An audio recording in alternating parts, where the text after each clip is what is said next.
Olá, graça e paz, tudo bem? O arrebatamento não ocorreu, razão pela qual estamos aqui mais uma vez para ministrarmos a palavra do nosso Deus.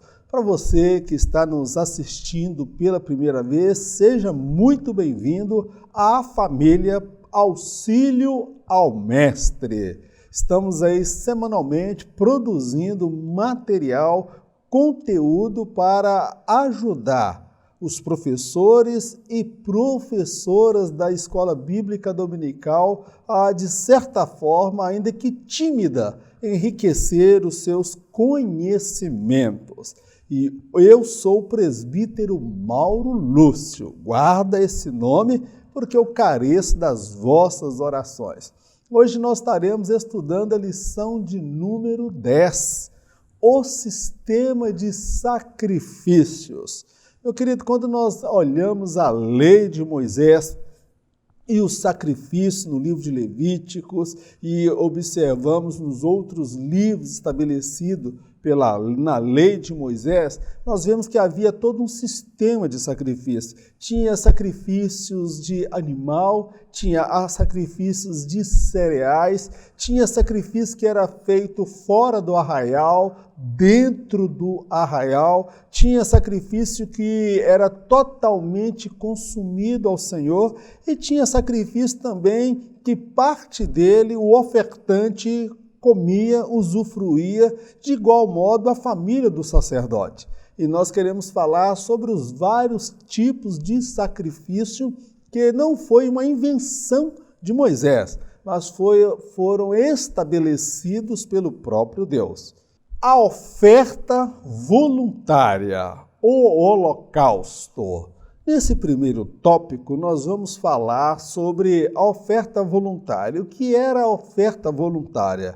Ela que era a oferta que a pessoa propunha no coração, de entregar a Deus de forma voluntária, de coração aberto. E esta oferta era o holocausto. O que era o holocausto? Nós vamos estudar isso nesse tópico. A oferta voluntária e especificamente o holocausto, que ele era diferente de vários outros sacrifícios que eram apresentados a Deus. O conceito de holocausto tratava-se de uma oferta de um animal, o qual era sacrificado sobre o altar, e seu corpo era totalmente consumido pelas chamas, exalando assim um cheiro suave às narinas de Deus. De igual modo, cada cristão deve se apresentar a Deus como um sacrifício suave e agradável. As paixões carnais precisam ser totalmente consumidas pelo fogo do Espírito.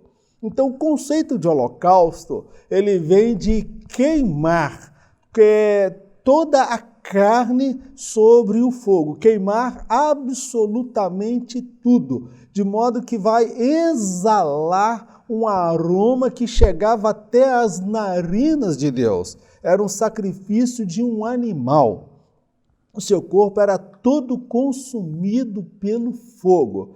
Este era o holocausto. Ele tinha o objetivo de agradar ao Senhor, aplacar a ira de Deus e levar o ofertante a alcançar o perdão e o favor divino. Então, este era o holocausto.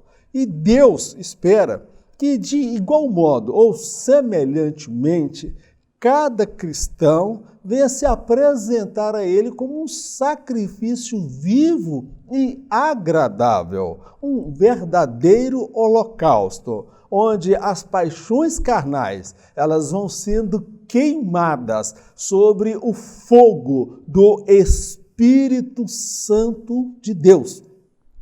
O holocausto era lá no Antigo Testamento, mas no Novo Testamento Deus deseja que eu e você sejamos o holocausto, que as nossas carnes, as nossas paixões, as nossas inclinações, a nossa natureza adâmica seja consumida cada dia mais e mais pelo fogo ardente do Espírito Santo de Deus em nossas vidas.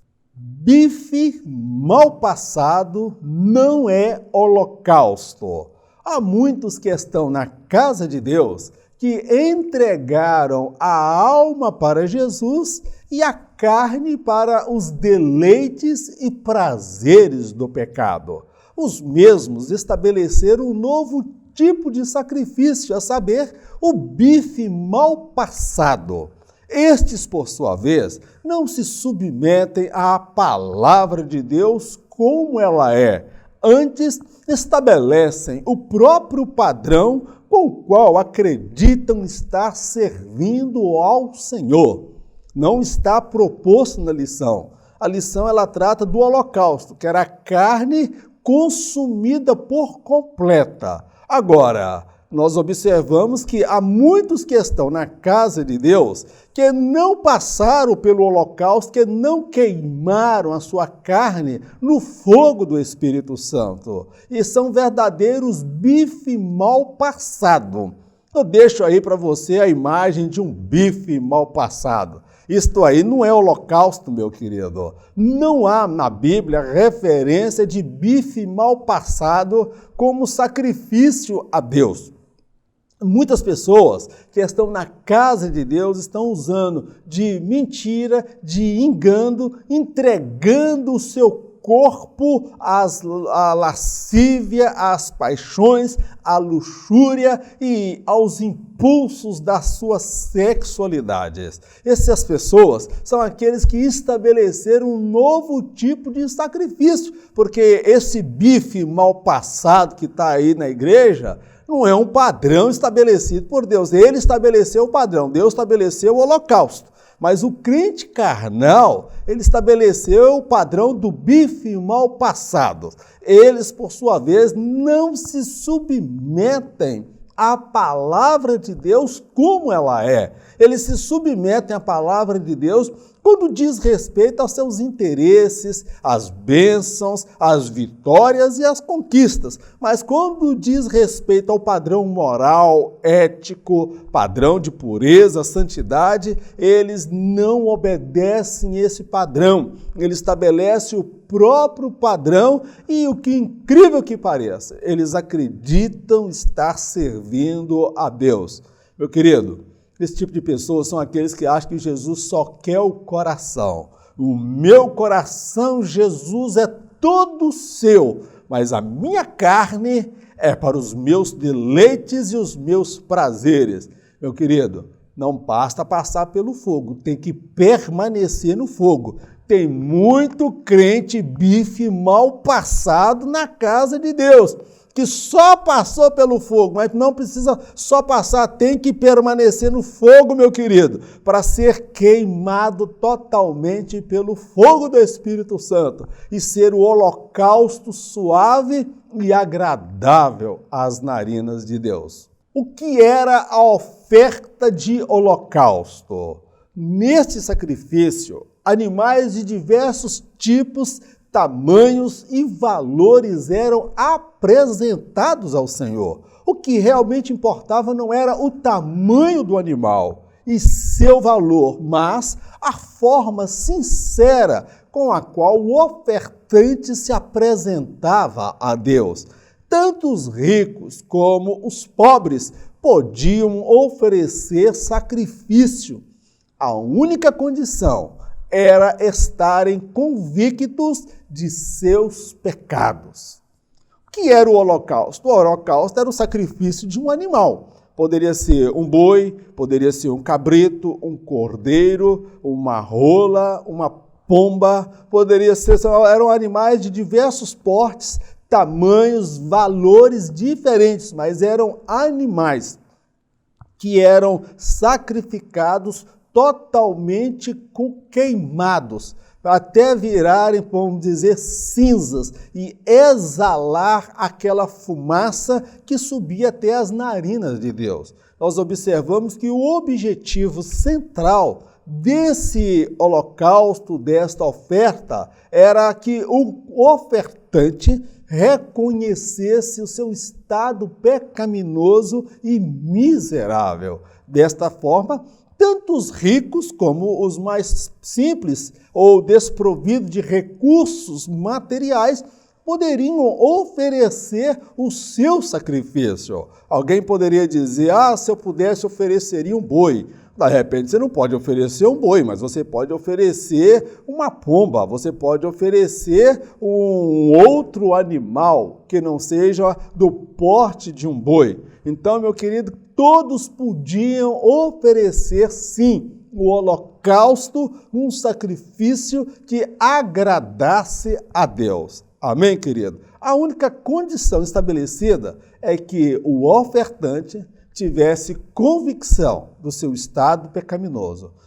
O tamanho do animal não era tão relevante. O que era mais relevante para Deus era a postura do ofertante. Eu sou pecador, eu sou miserável e eu vou buscar agradar este Deus. Eu vou dar o melhor que eu posso para Ele. Esse deveria ser o sentimento no coração de cada ofertante quando se apresentava diante de Deus.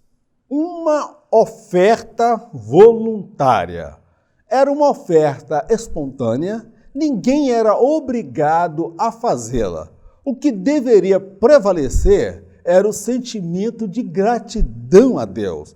Ao oferecer tal sacrifício, o ofertante revelava o total desapego às coisas. Para ele, o Senhor era o maior tesouro que ele possuía. Abel foi um ofertante voluntário que atraiu a atenção de Deus nos seus dias e entrou para a história como o modelo a ser observado por todos os ofertantes.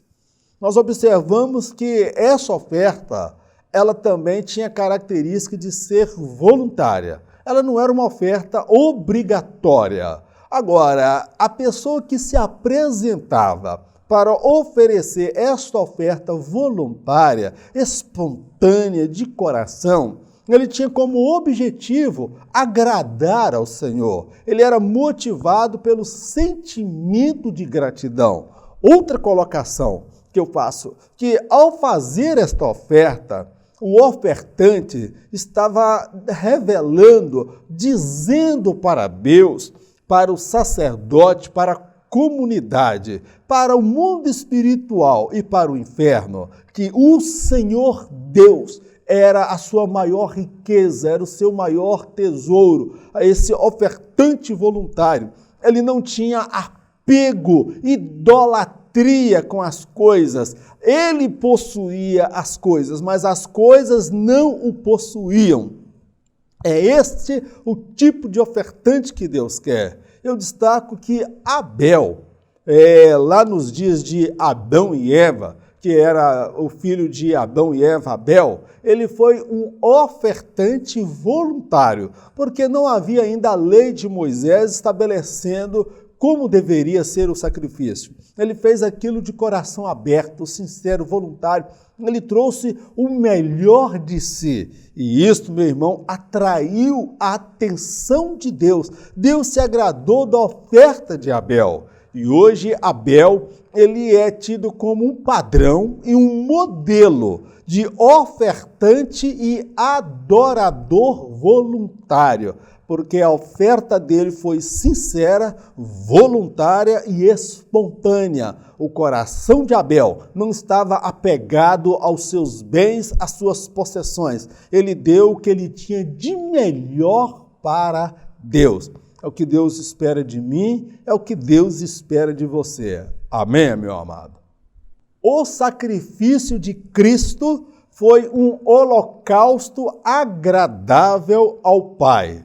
Jesus foi ao mesmo tempo o ofertante e o sacrifício perfeito que agradou a Deus. Ele a si mesmo se ofereceu para que todo aquele que nele crê não pereça, mas tenha a vida eterna. Isaque foi um tipo de Cristo no Antigo Testamento. Ele se sujeitou à vontade do Pai e estava disposto a morrer para o agradar. Nós observamos aí o que era o sacrifício voluntário. Jesus ele foi o ofertante e o sacrifício voluntário perfeito que agradou a Deus. Ele não morreu na cruz por obrigação, mas ele disse, a minha vida ninguém tira, eu a dou espontaneamente, eu a dou. Ele não morreu na cruz, ele se entregou, é tanto que ele fala, Pai, em tuas mãos eu entrego o meu espírito, e está consumado. E por que Jesus fez isso? Para que todo aquele que nele crê, eu e você, venhamos a ser salvos, não venhamos a perecer, mas tenhamos a vida eterna. Nós olhamos mais uma vez lá para o Antigo Testamento, eu olho para Isaque. Ele foi também um modelo de sacrifício voluntário. Uma coisa é você trazer um sacrifício voluntário. Glórias a Deus. Agora, uma outra coisa, mais nobre ainda, é você ser um sacrifício agradável a Deus. Foi o caso de Isaque. Isaque ele é um tipo de Cristo no Antigo Testamento. Ele se sujeitou à vontade do seu pai, Abraão, e estava disposto até mesmo a morrer para agradar o seu pai. Meu querido, é o que Deus espera de mim. Deus não quer que nós o sirvamos por obrigação. Deus não quer que nós o sirvamos como um fardo, como um peso. Servir a Deus é um estilo de vida, é um prazer, é uma alegria. Todo o sacrifício que fazemos de renunciar à carne, renunciar o pecado, renunciar o mundo, renunciar às paixões da mocidade, renunciar os prazeres ilícitos que a palavra de Deus condena, meu irmão, nós devemos fazê-lo com alegria, com espontaneidade, com um único propósito: atrair ou tirar um sorriso de Deus. Tudo que eu faço com o objetivo de agradar ao meu Senhor. Salmos 103. Bendize, ó minha alma, ao Senhor, e tudo que em mim, bendiga o teu santo nome. Meu irmão, nosso objetivo deve ser agradar ao Senhor. E na oferta voluntária, nós demonstramos que nós não temos apego às coisas. Nós reconhecemos que o Senhor é o nosso maior tesouro, a nossa maior riqueza. Glórias a Deus. A oferta de manjares. Nesse tópico nós vamos compreender e estudar que a oferta de manjares ela era diferente da oferta de holocausto. A oferta de holocausto ela envolvia um ser vivo, um animal. A oferta de manjares ela envolvia os grãos, o fruto da terra, o trigo, o milho, tudo aquilo que era plantado. Então, meu querido, é sobre esta oferta que nós iremos falar nesse tópico de número 2. O significado da oferta. Ao lançar a boa semente na terra, o agricultor dependia da chuva a seu tempo para regar a terra. Os primeiros frutos eram levados até o sacerdote.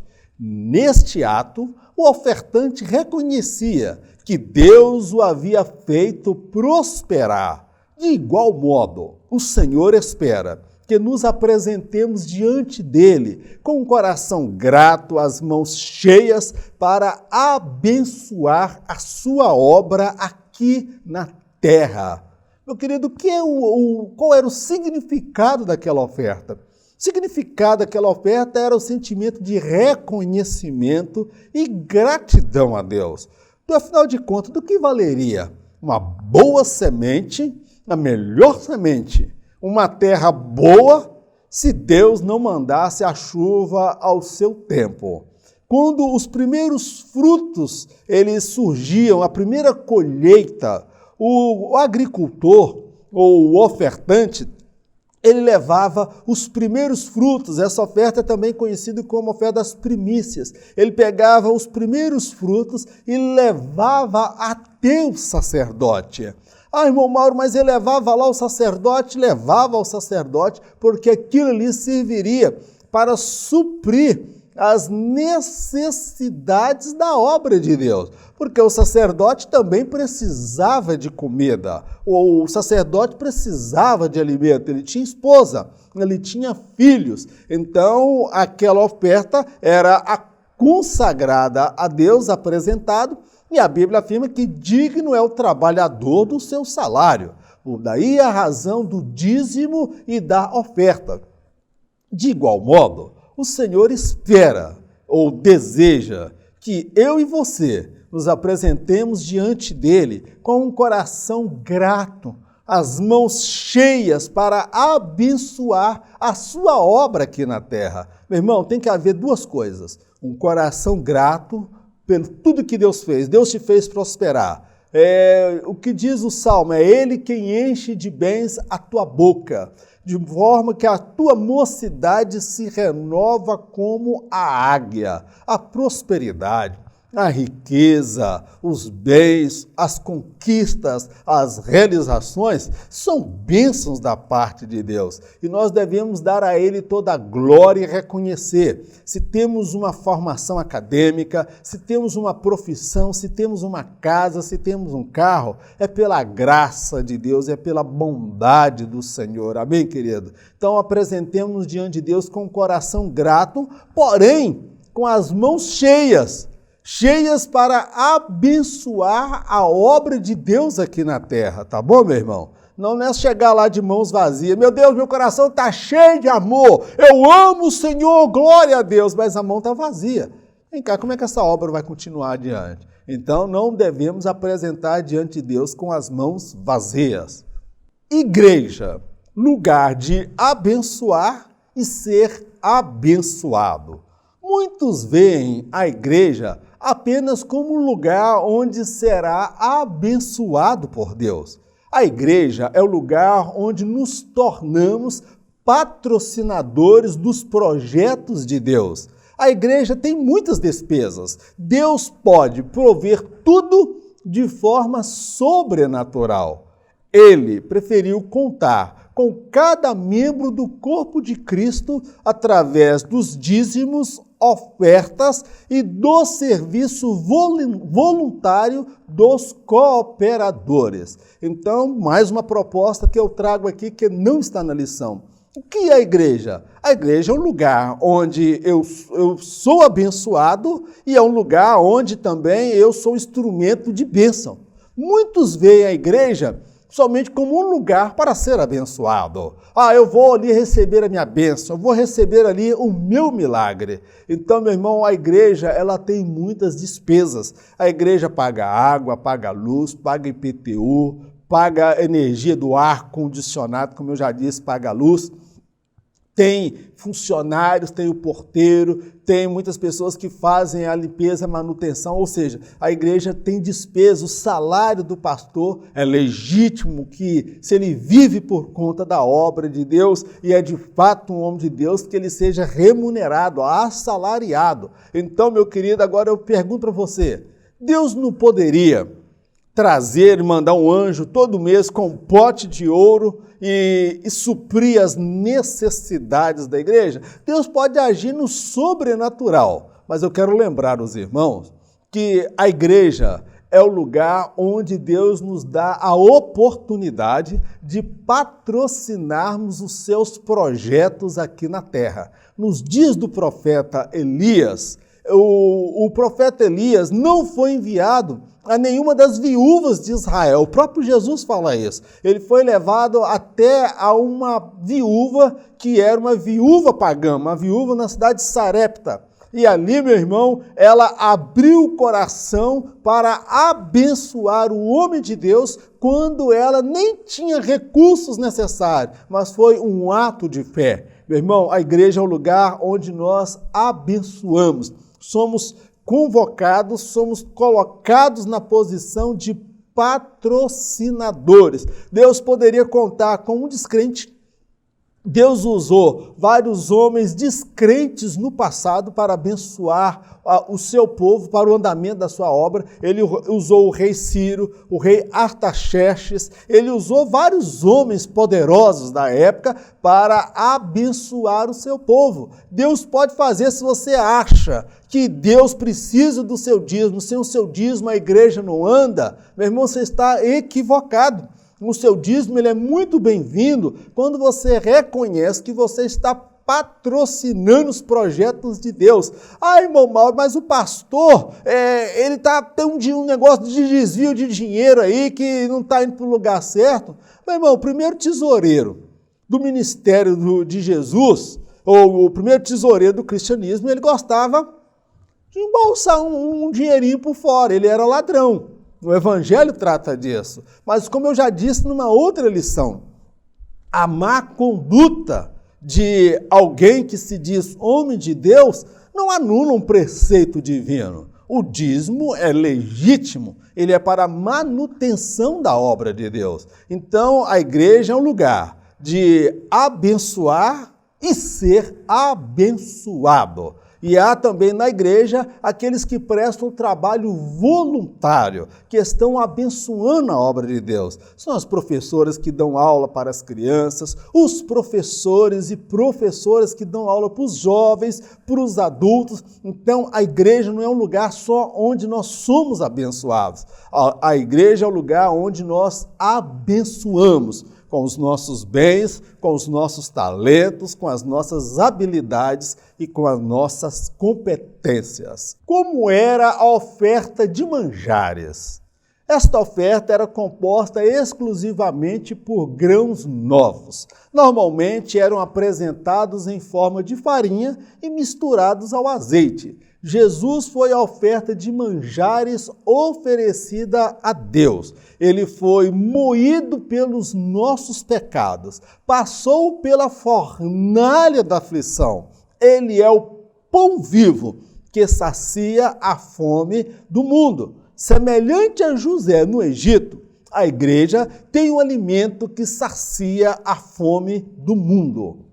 Eu faço a colocação, o que era a oferta de manjares? Nada mais era do que a oferta de grãos, que era levada até o sacerdote em forma de farinha. E ali era misturada ao azeite, fazia-se um bolo e oferecia a Deus, apresentava a Deus. Eu faço a colocação que Jesus ele foi a oferta de manjares oferecida pelo próprio Deus ao pecador. Porque Isaías fala que ele foi moído. O que a gente faz com a farinha? A farinha, meu irmão, para poder virar farinha, o grão para virar farinha, ele é moído, esmagado. Jesus ele foi moído, esmagado pelos nossos pecados, passou pela fornalha da aflição. Ele é o pão vivo que sacia a fome do mundo. Glórias a Deus. Então nós conseguimos fazer aí essa analogia, semelhante a José.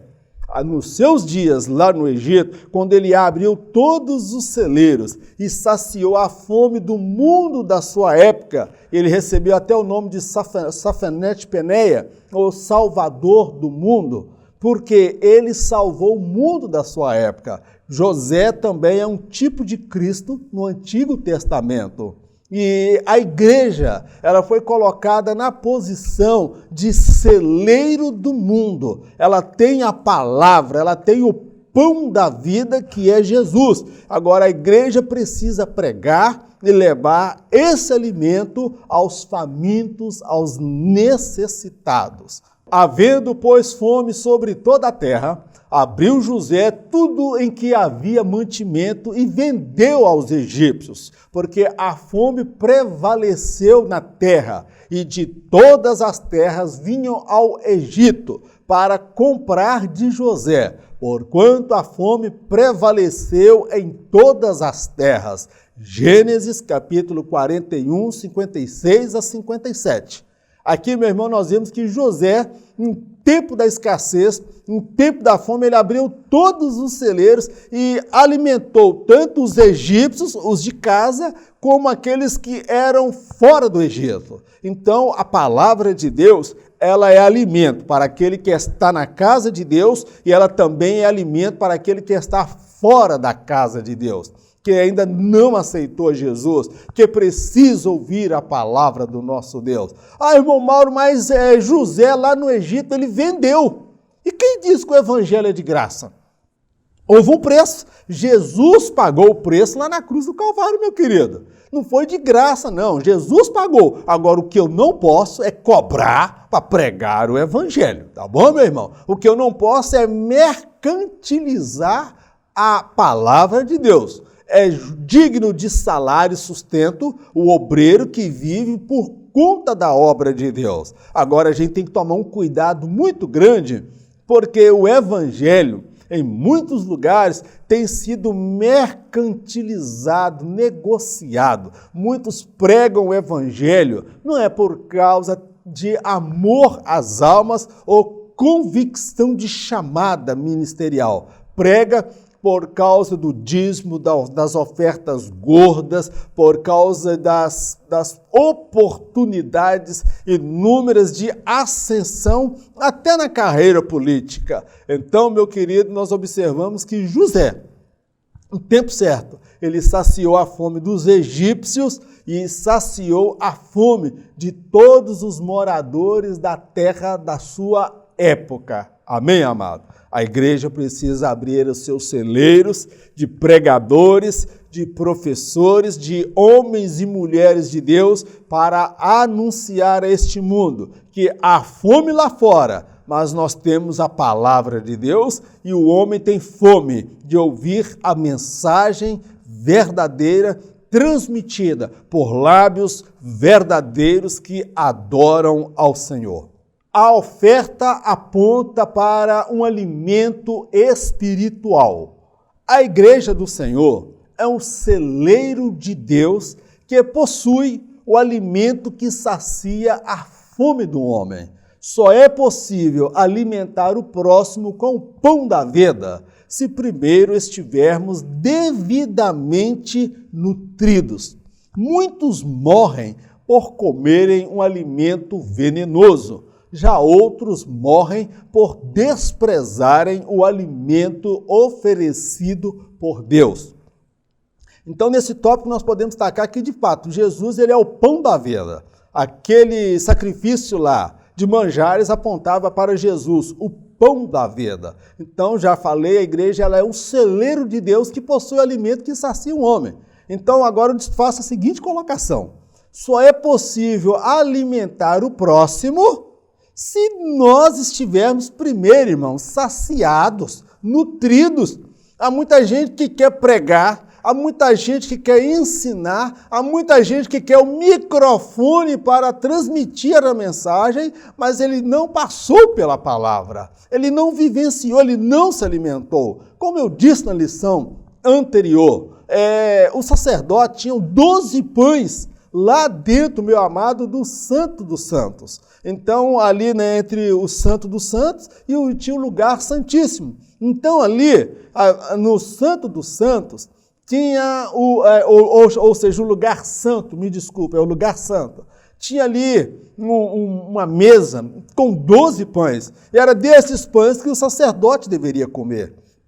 Isso fala de transformação. Ele primeiro experimentou, ele vivenciou, ele experimentou uma mudança, uma transformação de vida. É por isso que agora ele pode alimentar os outros. Ele é uma nova criatura e Deus gerou nele um novo caráter por intermédio da palavra e do Espírito Santo. Ele tem o fruto do Espírito Santo. Agora, meu irmão, ele pode saciar, ele pode pregar, ele pode ensinar a outros. Então, primeiro é preciso se alimentar para depois querer alimentar os outros. E o que a gente vê de gente raquítico, Gente anêmico espiritualmente, em cima de púlpito pregando aí que não tem nada de Deus, que não vive nada daquilo que prega, é muito bom para pregar, mas não tem testemunho de vida, meu irmão. Então, meu irmão, primeiro vai passar pela palavra, vai ser moldado, transformado pela palavra, para depois querer influenciar e moldar esta sociedade pervertida, sem Deus e sem salvação. Outra colocação que eu faço, muitos morrem por comerem um alimento venenoso. O que é um alimento venenoso? Vamos falar aí, meu irmão, a teologia da prosperidade, que apregou uma prosperidade desprovida da espiritualidade, uma prosperidade traduzida somente em dinheiro, em números. Isso aí, meu irmão, é veneno. Espera lá, meu irmão Mauro, é pecado ser rico? Não é pecado ser rico. Agora, é um equívoco fazer da igreja um trampolim para galgar posição política, porque em época de eleição aparece tanto crente, tanta gente se apresentando como candidato, que não tem nada de crente. Na época de eleição, meu irmão, aparece gente tudo quanto é lado. É crente, é feiticeiro, é macumbeiro, é gente que mata animal encruzilhado, faz pacto até com cão para poder ganhar uma eleição. Então, meu querido, há muitas pessoas que estão comendo alimento venenoso. Muitos púlpitos não falam mais de santidade, de pureza, abandono de pecado, nascer de novo. É aquele púlpito e pregador, pastor, que parece ser massagista de ego. Ele sabe amassagear o ego das pessoas. Ele não dá um alimento sadio, ele está trazendo veneno, está matando a vida espiritual da igreja. Outra colocação, outros morrem por desprezar o alimento oferecido por Deus. Há lugar que prega a verdadeira mensagem, há lugar que prega a mensagem genuína, mas esse tipo de crente que é crente carnal, ele não gosta de palavra que ensina, que vai doutrinar, falar de mudança de vida, de santidade, do nascer de novo, o caráter, que não pode viver no oba-oba, amigado com fé, casado é. Não existe isso não, meu querido. Existe um padrão estabelecido por Deus. Agora, pessoas que mudam de igreja, mas continuam no pecado. Então, essas pessoas são um tipo de pessoas que desprezam o alimento oferecido por Deus. Está morrendo é porque quer, porque não quer se sujeitar ao padrão estabelecido por Deus. Vou deixar aqui um texto bíblico para fundamentar o que eu estou dizendo. Assim deram de comer para os homens, e sucedeu que, comendo eles daquele caldo, clamaram e disseram: homem de Deus, a morte na panela, não puderam comer. Segundo Reis, capítulo 4, versículo 40. Essa passagem aqui é uma passagem conhecida de todos nós. É a passagem onde Eliseu mandou os rapazes procurarem, eram novos, eram aprendizes, e eles foram catar ali algumas folhas para preparar o alimento, e algum meio de sem noção, sem experiência, sem maldade, ele pegou e trouxe veneno e colocou na panela. E até então tudo bem, estão preparando o guisado, estão preparando a comida. O cheiro estava maravilhoso. E alguém fala: olha, está servida a refeição. Senhor, nós te agradecemos por esse bendito alimento que o Senhor proveu para os teus servos. Estava tudo indo bem. Até, meu irmão, que alguém mais experiente, alguém que conhecia do assunto, tinha conhecimento de causa, ele se deparou e falou: homem de Deus, a morte na panela, tem veneno no meio dessa comida, vai matar todo mundo aqui. E a Bíblia fala que eles não puderam comer, porque eles não iriam comer lixo, eles não iriam comer veneno. Então veio o homem de Deus, usado por Deus, Eliseu, e jogou a farinha, o manjar. A farinha representa Jesus, que ele foi moído, ele foi esmagado pelos nossos pecados, meu querido, para que nós tivéssemos salvação, vida eterna e direito de habitar e morar no céu e ter o nome escrito no livro da vida. Meu irmão, está faltando farinha nessa sua comida, está faltando a farinha é que anula a morte, meu irmão, a farinha é que anula o veneno. nós precisamos dessa farinha. Essa farinha fala da presença de Jesus, porque ele foi moído e ele é o antídoto contra essas ideologias que usam a Bíblia, não para ganhar almas para o reino de Deus, mas para ganhar dinheiro, para encher bolso de homens que se dizem ser de Deus e não tem nada de Deus. São gananciosos, cobiçosos, avarentos, imorais, depravados, pervertidos, cafetães da igreja do Senhor Jesus. Meu irmão, se você está numa igreja assim, há duas possibilidades. Primeira, sai dela e procura uma igreja que ensina a palavra. Segundo, ora para Deus arrancar esse lixo do púlpito da igreja, porque a obra de Deus não pode estar à frente dela. Homens imorais, avarentos, depravados, que pervertem a sã doutrina. A oferta pacífica, o sacrifício pelo pecado e o dia da expiação.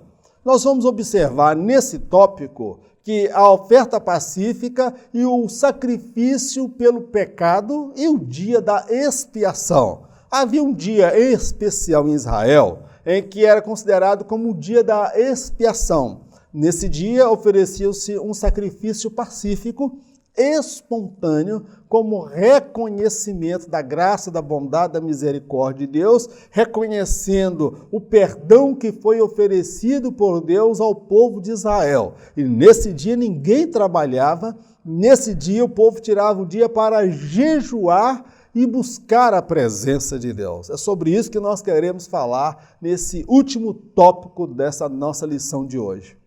O que era a oferta pacífica? Tratava-se de uma oferta decorrente do sentimento de gratidão do ofertante ao Deus Criador.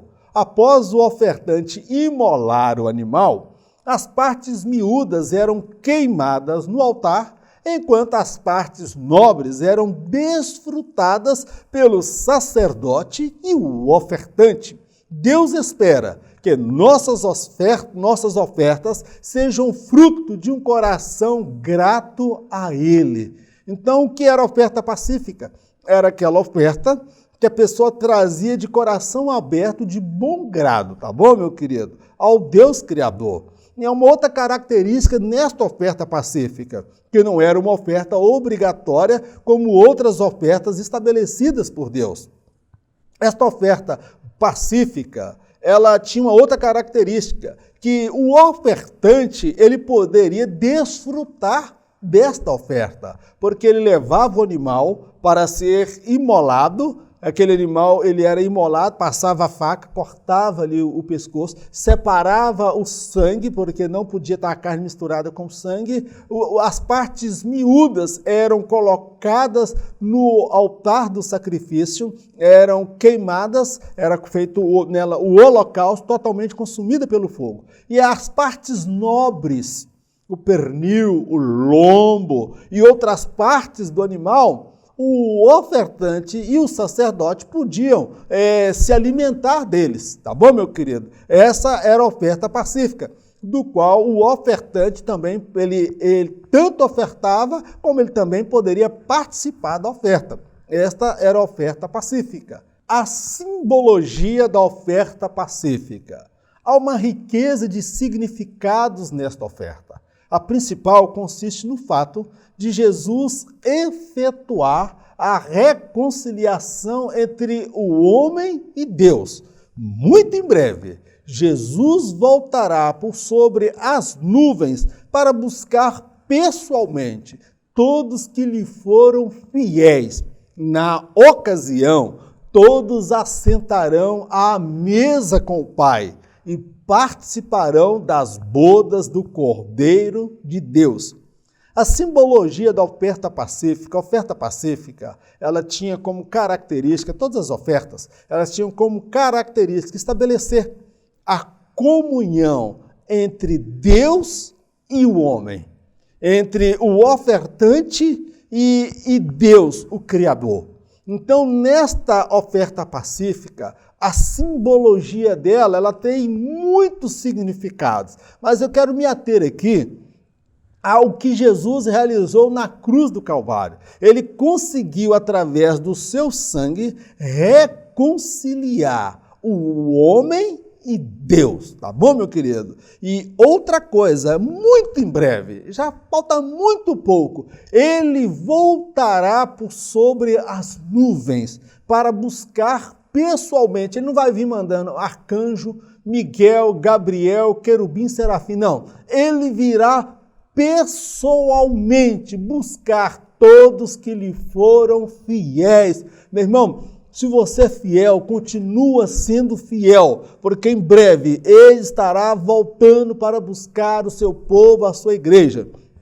E quando na ocasião do arrebatamento, que nós receberemos um corpo glorificado, vamos passar, meu irmão, pelo tribunal de Cristo e vamos receber o galardão, nós vamos adentrar para as bodas do Cordeiro.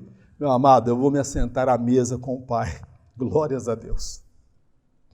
Eu vou me assentar à mesa com o meu Senhor, com o meu Salvador. Nós nos assentaremos. Vale a pena a gente aguentar tudo, irmão. Vale a pena a gente ser fiel.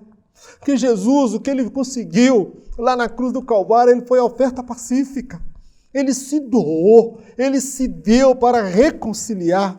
E essa reconciliação, ela foi tão grande, tão perfeita, que ele vai vir buscar os convidados, ele vai vir buscar o miserável, como eu, como você. E nós vamos assentar, meu amado, na mesa junto com o Pai, o Criador, o arquiteto do universo, o Deus Santo, o Deus poderoso. Eu não tenho como agradecer a esse Deus por tudo que Ele fez e há de fazer por mim. Meu irmão, vamos ser fiéis. Vamos tirar da nossa vida todo embaraço, todo pecado. Tem vezes que está difícil caminhar, tem vezes que a gente está tomado de angústia, de dor, de tristeza, vontade de parar, mas, meu amado, em breve ele vai voltar. E ele vai vir pessoalmente para buscar os convidados e vai não somente buscar, ele não se contentou apenas em escrever o nosso nome no livro da vida, mas ele decidiu também nos dar um galardão por tudo aquilo que fazemos na obra dele, porque a igreja é lugar de serviço, é lugar de trabalho, é lugar de exercer a nossa mordomia cristã, é onde nós entregamos o nosso dízimo e a nossa oferta, é onde nós patrocinamos os projetos de Deus aqui na terra. Ele vai buscar aqueles que lhe foram fiéis. Ele não vai buscar o bife mal passado, crente carnal. Ele vai buscar aqueles que foram sacrifício vivo e agradável a Ele. Glórias ao nome dEle. Eu falo isso com temor de Deus. Eu não falo isso para de forma alguma te diminuir.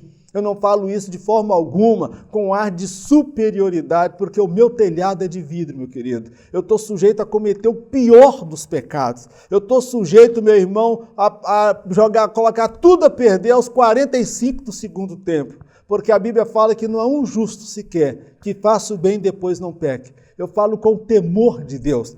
A minha mensagem é para você se consertar diante de Deus. Se você é santo, santifique-se mais ainda. Mas se existe algum embaraço, alguma coisa te prendendo, retira isso da sua vida. Porque Deus tem o arrebatamento, Ele vai vir. Ele tem coisa grandiosa para mim e para você. A simbologia maior que eu compreendo desta oferta pacífica é que Jesus reconciliou o homem com Deus de tal forma que ele vai vir pessoalmente buscar esse homem que se arrependeu, que lhe foi fiel, para habitar com ele eternamente nos céus. Glórias a Deus, aleluias, santo é o nome do Senhor.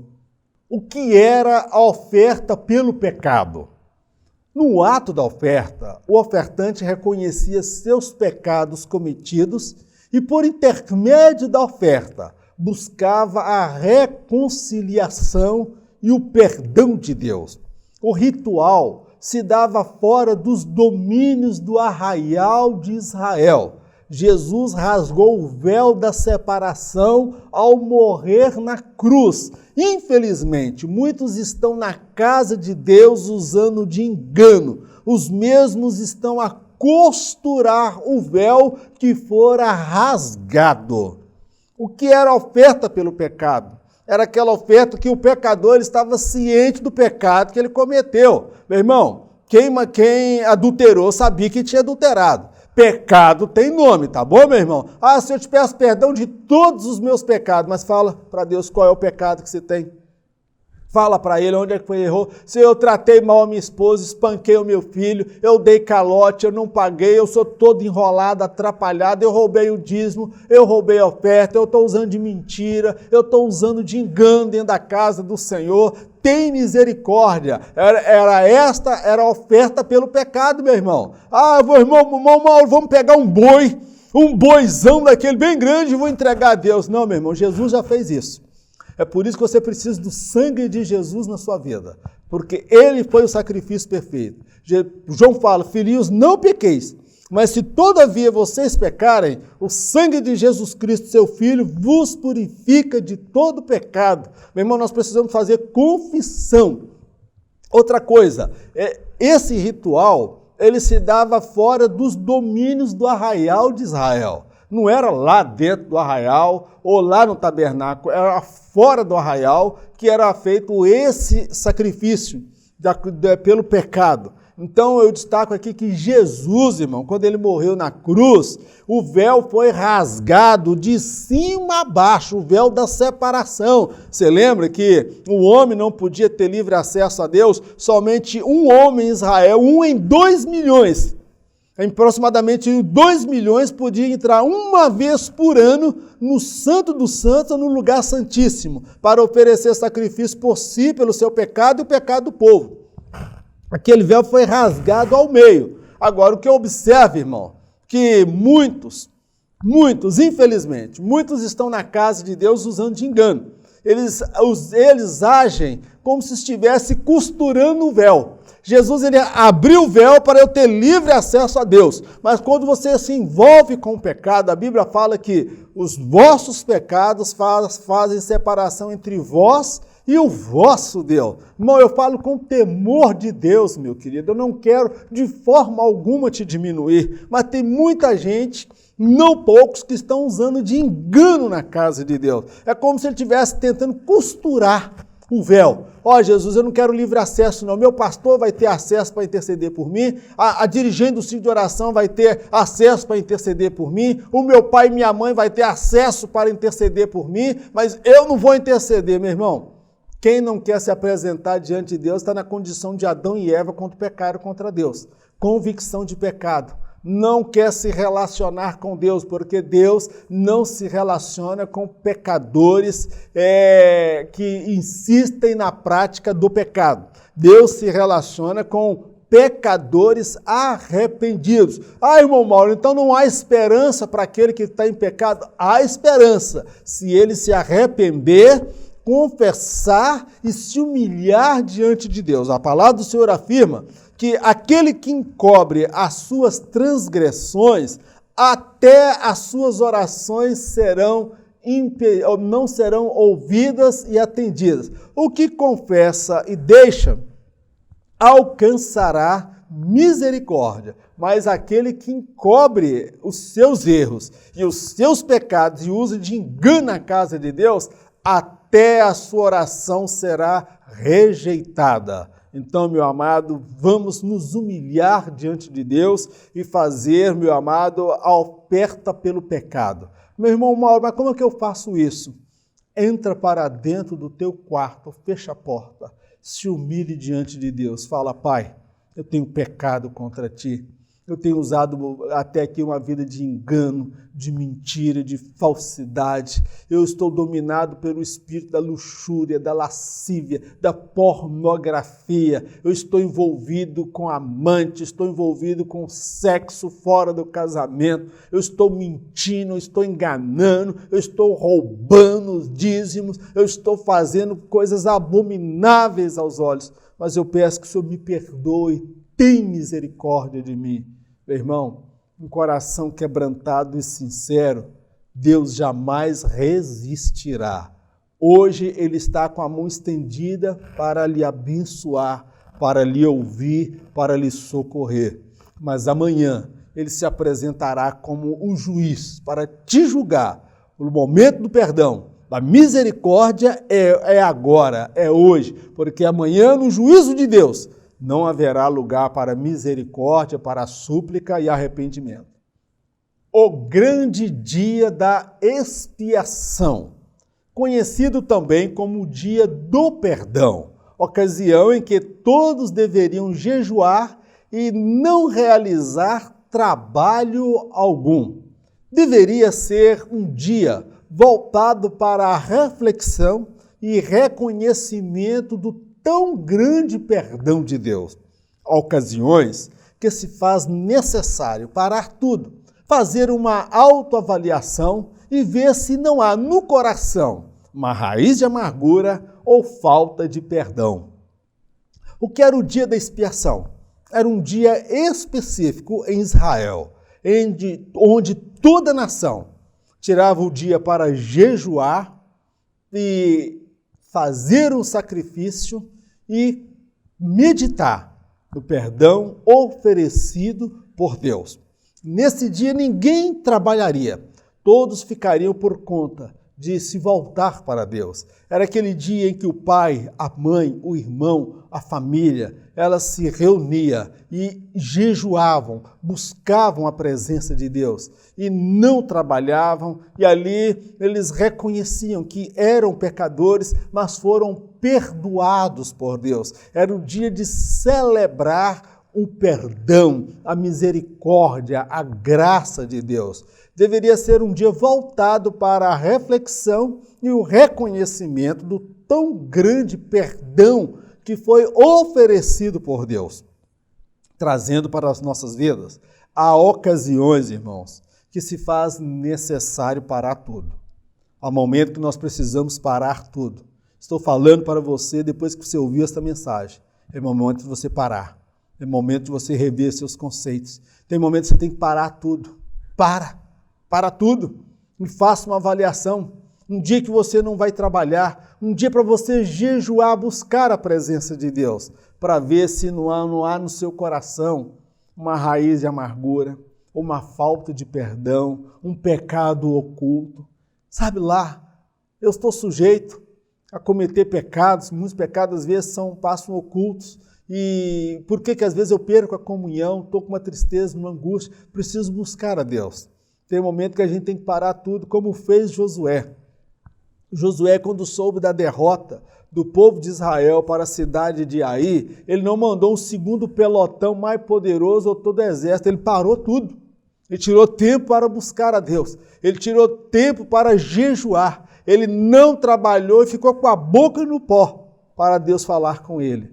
Meu irmão, Deus deseja falar com você, Deus deseja falar comigo, para que não haja no meu coração, nos nossos corações, uma raiz de amargura, pessoas que nós não perdoamos, pessoas que nós temos um ressentimento, uma mágoa, e nós precisamos liberar esse perdão. É a expiação, o dia da expiação era o dia do perdão. Encerramos aqui a nossa lição. Minha oração é que o Espírito Santo, ele continue esta obra na sua vida. Eu não falo com você com ar de superioridade. Na verdade, eu falo com ar de inferioridade. Eu confesso aos amados irmãos que até ontem, em face de tudo que eu tenho passado, do que eu tenho enfrentado, das minhas lutas, dificuldades, eu achei que pela primeira vez, em 4 anos, quase 4 anos que eu realizo esse projeto Auxílio ao Mestre, eu não teria condições para ministrar esta lição. Meu coração estava tomado por angústia, tristeza, problema de todos os lados. Então, meu querido, eu não achei que conseguiria ministrar esta lição. Mas o Espírito de Deus, ele pega o fraco, o caído, o angustiado, o amargurado, renova. E eu sou grato a Deus pelas suas orações. Sou grato a Deus também àqueles que puderam, ainda que dentro das suas limitações e possibilidades, que todo mundo está passando dificuldade financeira, me dá uma ajuda por esse trabalho que estamos fazendo. Esse trabalho ele gera despesas, eu tenho várias contas e despesas relacionadas a esse trabalho. E eu sou grato a Deus pela sua vida. Uma irmã comentou, se cada um se conscientizasse e entendesse que esse projeto não é do irmão Mauro, esse projeto é um projeto de Deus para abençoar o seu povo, para abençoar a igreja. Cada um procuraria contribuir. Não vou falar que você vai mandar uma quantia de 200, 500, 800, mas quem sabe R$3, R$5, R$2, aquilo que estiver ao seu alcance. Tem momento, meu irmão, você não sabe o que eu passo, de angústia, de preocupação com os meus problemas familiares, problemas financeiros e problema para cuidar da minha família, suprir as necessidades do meu lar. Esse programa, cada vez que eu faço, ele me toma pelo menos 3 dias de trabalho, 3 dias dedicado. Estar aqui à frente é a parte mais fácil. O difícil é buscar a Deus e ter a revelação, a orientação de Deus para fazer esse trabalho. Que Deus abençoe a sua vida, que Deus abençoe a sua família, o seu casamento, o seu ministério, que a bênção de Deus esteja sobre a sua família. Vamos orar? Eterno Deus, eu te agradeço por mais esta oportunidade de aprendermos juntos da tua palavra. Meu Deus, ensina-nos a oferecer ao Senhor o nosso melhor, o nosso sacrifício voluntário, pacífico, o nosso holocausto. Meu Deus, que é o holocausto que a carne é consumida por completa e não há lugar mais para os prazeres, os deleites, as paixões, porque fomos queimados. Nós não somos um bife mal passado. Meu Deus, nós somos totalmente queimados pelo fogo. Nós não passamos somente pelo fogo, nós permanecemos no fogo para sermos purificados pelo Teu Espírito Santo, pela Tua Palavra. Ensina-nos, ó Pai, a abençoar a obra do Senhor, abençoar a sua casa com os nossos dízimos, com as nossas ofertas, que nós não venhamos nos apresentar diante do Senhor com mãos vazias, mas, ó Pai, que nós sejamos patrocinadores dos projetos do Senhor aqui nesta vida, porque, meu Deus, o Senhor em breve voltará para buscar aqueles que lhe foram fiéis em tudo, e eles reinarão com o Senhor e habitarão com o Senhor por toda a eternidade. Meu Deus, perdoa, meu Deus, cada um. Purifica o meu irmão, purifica minha irmã, que está enfrentando uma luta, uma batalha espiritual muito grande, com a luta da carne, com a fraqueza, com o pecado. Meu Senhor, tira todo embaraço, santifica a tua igreja, santifica o teu povo e prepara-nos para o encontro com o Senhor por sobre as nuvens. Pai, nós te agradecemos por tudo no nome de Jesus. Amém. Que o grande amor de Deus, a graça do nosso Senhor e Salvador Jesus Cristo, as doces consolações do Espírito Santo de Deus, seja com todo o povo de Deus, não somente hoje, mas para todos sempre. Em nome de Jesus, amém. Deus te abençoe poderosamente e em caso de arrebatamento, eu não estarei aqui para ministrar a próxima lição. Mas eu tenho a certeza e a convicção, para a glória de Deus, após esse estudo, esta palavra, nem você estará aqui para o próximo estudo, porque nós subiremos e nos encontraremos com o Senhor por sobre as nuvens. E estaremos assentados à mesa com o Pai, participando das bodas do Cordeiro. Um forte abraço, fique na paz, em nome de Jesus.